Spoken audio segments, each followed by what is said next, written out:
السلام علیکم دوستو، کیا آپ تیار ہیں ایک ایسے رازدار اور انٹرسٹنگ سفر کے لیے جو قرآن اور حدیث کے پنوں سے لکھا ہے؟ آج ہم کھولیں گے یاجوج اور ماجوج کی وہ سچائی جو دل دہلا دیتی ہے۔ کون ہے یہ یاجوج ماجوج اور یہ کہاں چھپے ہیں اور کیوں یہ قیامت کی سب سے بڑی نشانیوں میں سے ایک ہیں؟ ایک وقت آئے گا جب زمین انسانوں کے ظلم سے نہیں، اس قوم کے فساد سے کانپ اٹھے گی۔ وہ تلواروں سے نہیں لیکن تعداد سے جیتیں گے، اور جب وہ پانی پئیں گے تو دریا کے دریا سکھا جائیں گے۔ کیا یہ قوم ابھی زندہ ہے؟ کیا یہ ماڈرن دنیا میں کہیں نکل چکے ہیں؟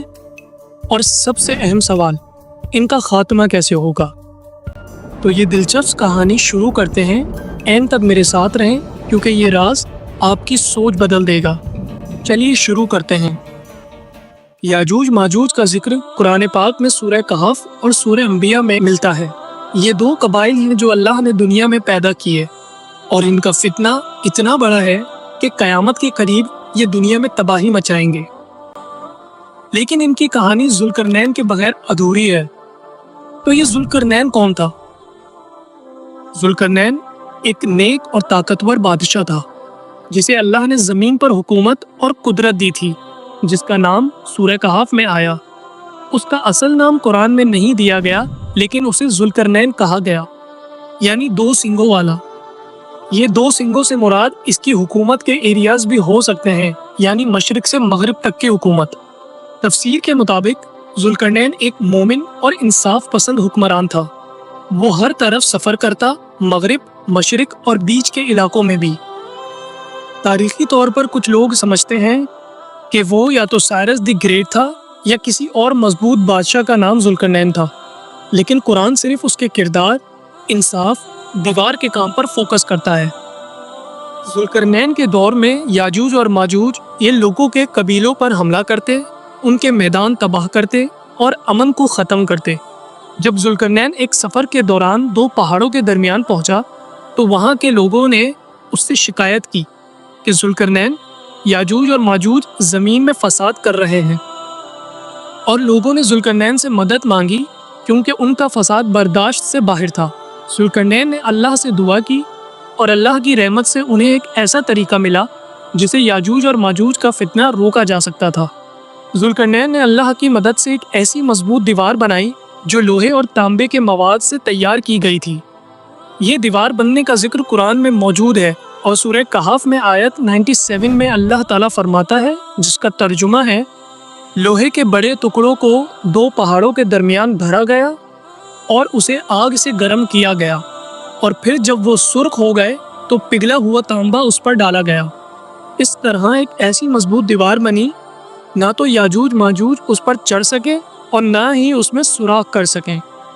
اور پھر قرآن میں سورہ کہف میں آیا، اللہ تعالیٰ نے فرمایا، جس کا ترجمہ ہے، ذوالقرنین نے کہا، یہ دیوار اللہ کی طرف سے رحمت ہے، لیکن جب میرے رب کا وعدہ آئے گا تو اسے خاک میں ملا دے گا۔ حدیث میں رسول پاک صلی اللہ علیہ وسلم نے فرمایا، قیامت کے دن یاجوج اور ماجوج کی دیوار کھل جائے گی، اور یہ مختلف حدیثوں سے بھی ثابت ہے جو بتاتا ہے کہ یہ دیوار ایک دن ٹوٹے گی اور یاجوج ماجوج دوبارہ فساد کرنے آئیں گے۔ قرآن میں اس دیوار کا ایگزیکٹ لوکیشن نہیں بتایا گیا، لیکن مسافرین اور تاریخ دانوں نے کچھ اندازے لگائے ہیں۔ کوکسس ماؤنٹینز جیسے کیسپین سی اور بلیک سی کے درمیان ہے۔ کچھ لوگ تو گریٹ وال آف چائنا کو بھی ذوالقرنین کی دیوار سمجھتے ہیں، لیکن یہ سب اندازے ہیں، یقینی ثبوت نہیں۔ اب بات کرتے ہیں کہ یاجوج اور ماجوج کتنے طاقتور ہوں گے۔ قرآن اور حدیث میں یاجوج اور ماجوج، ان کی طاقت اور تباہی کا ذکر موجود ہے۔ سورہ انبیاء میں اللہ تعالیٰ فرماتے ہیں، جب یاجوج اور ماجوج کھول دیے جائیں گے اور وہ ہر بلندی سے دوڑتے ہوئے آئیں گے۔ اس آیت سے ظاہر ہے کہ یہ لوگ بہت تیزی سے ہر طرف پھیلیں گے اور کسی کے روکے نہیں رکیں گے۔ ہر جگہ لوٹ مار، قتل و غارت، بربادی اور دہشت مچائیں گے۔ حدیث میں ہے کہ یہ لوگ جھیل تبریہ کا پانی بھی پی جائیں گے۔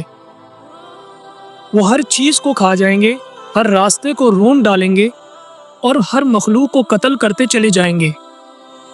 ایک حدیث میں رسول پاک صلی اللہ علیہ وسلم نے فرمایا، یاجوج اور ماجوج ہر دن اس دیوار کو کھودتے ہیں، لیکن جب صبح ہوتی ہے تو دیوار دوبارہ پہلے جیسی ہو جاتی ہے، لیکن جب اللہ کا حکم ہوگا تو یہ دیوار ٹوٹ جائے گی۔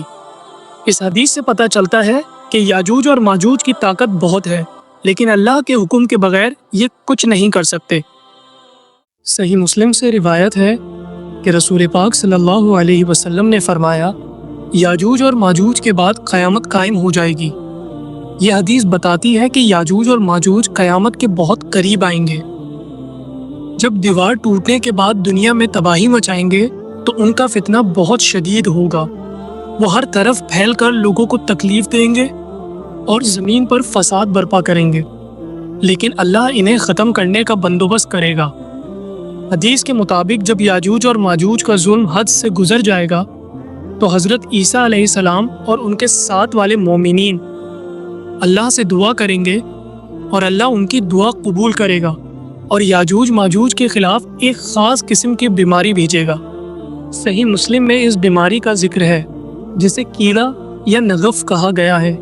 یہ کیڑے یاجوج اور ماجوج کی گردنوں میں گھسیں گے جس سے وہ ایک ایک کر کے مر جائیں گے۔ حدیث میں آیا ہے کہ جب یہ کیڑے انہیں مار دیں گے تو ان کی لاشیں زمین پر اتنی زیادہ ہوں گی، لوگوں کو تکلیف ہوگی، پھر اللہ تعالیٰ بارش کے ذریعے ان کی لاشوں کو صاف کر دے گا۔ یہ واقعہ بتاتا ہے کہ اللہ کا حکم ہر چیز پر غالب ہے اور وہ اپنے بندوں کی مدد کے لیے ہمیشہ موجود ہے۔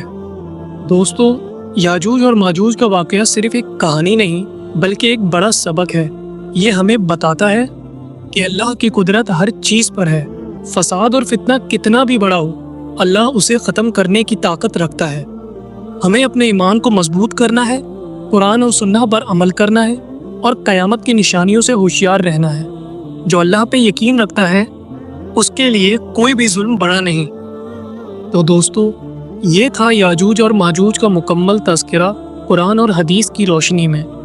دنیا ہر روز کسی نئے فتنے کا شکار ہے، مگر ایک سچائی سب پہ بھاری ہے۔ آخر میں جیت صرف حق کی ہوتی ہے اور حق صرف اللہ کا ہے۔ اپنے عقائد کو مضبوط کریں، اپنے اعمال کو بہتر بنائیں، کیونکہ یاجوج اور ماجوج کا وقت دور نہیں۔ اگر آپ کو یہ ویڈیو پسند آئی ہو تو لائک کریں، اپنے دوستوں اور فیملی کے ساتھ شیئر کریں اور میرے چینل کو سبسکرائب کرنا نہ بھولیں۔ کامنٹ میں ضرور بتائیں کہ آپ اس ٹاپک پر کیا سوچتے ہیں۔ اپنا اور اپنے آس پاس کے لوگوں کا خیال رکھیں۔ اللہ ہم سب کو ہدایت دے اور قیامت کے فتنوں سے بچائے۔ آمین۔